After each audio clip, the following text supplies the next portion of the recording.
Thank you so much. So, Governor, we started out the fiscal year with 5 circuits with a veteran treatment court and 6 counties with a veteran treatment court, and established a goal to at least expand that to 6 circuits or 8 counties. We ended the year with 7 circuits with a veteran treatment court and 9 counties with a veteran treatment court.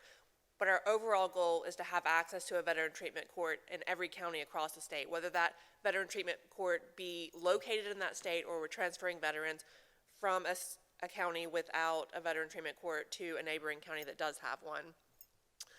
This year we were awarded a $2 million grant from the Department of Justice, Bureau of Justice Analysis, in the amount of approximately $2 million that we are going to award out to 3 circuits we've already identified so that they can expand their veteran treatment court, and for one county to actually establish a new veteran treatment court.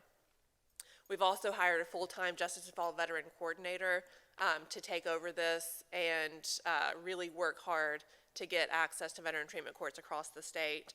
A common theme, we've heard a couple of common themes today, but one of the common themes is that local solutions are the best way to go. So the veteran treatment courts are tailored to the needs of the county or the circuit that they're serving, as Solicitor Newman said. And that's at the discretion of the judge and the solicitor. They work that out amongst themselves. We've also identified criminal justice coordinating councils. There's an amazing one in Richland County. There is also another one in Charleston County, Florence. We're still trying to find them, but these are a great avenue to start troubleshooting the criminal justice system in the county specifically and how they respond to entities with mental health issues, and for our purpose, how they respond to veterans with mental health challenges or drug abuse challenges.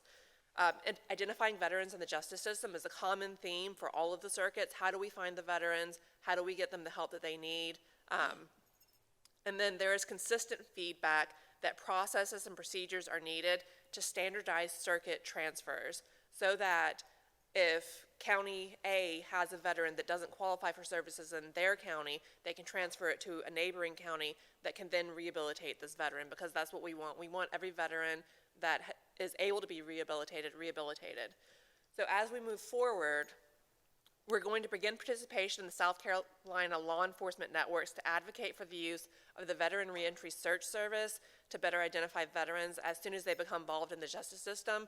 This is what Solicitor Newman was talking about, where if a veteran is arrested, you can go into this database and put their information in, and it'll immediately identify who this veteran is, the character of service, and all of that information so that we can immediately start working with them.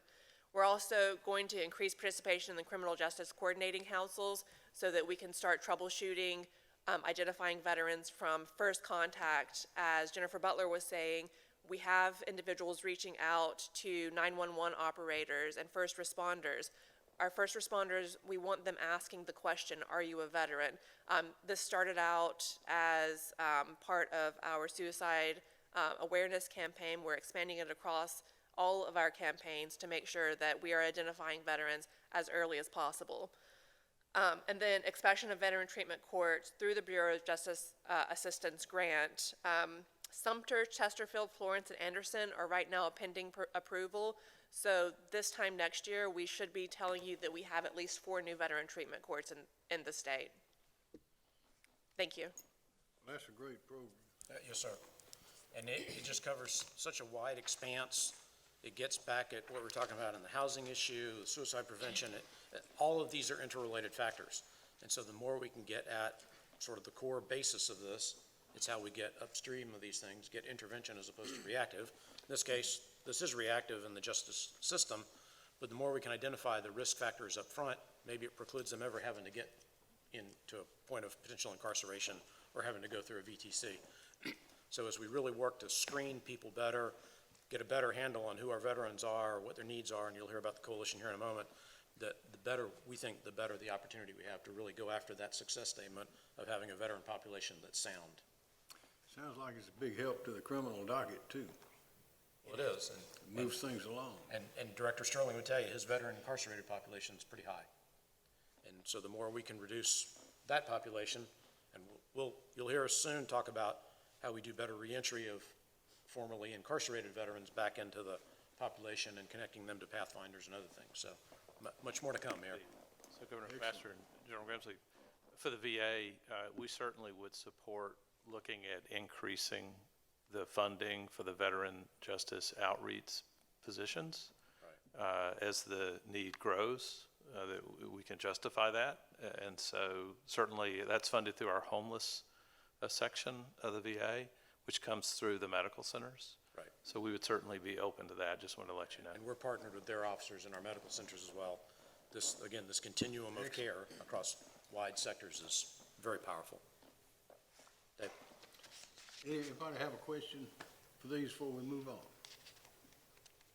Okay, thank you. Thank you. Next slide, please.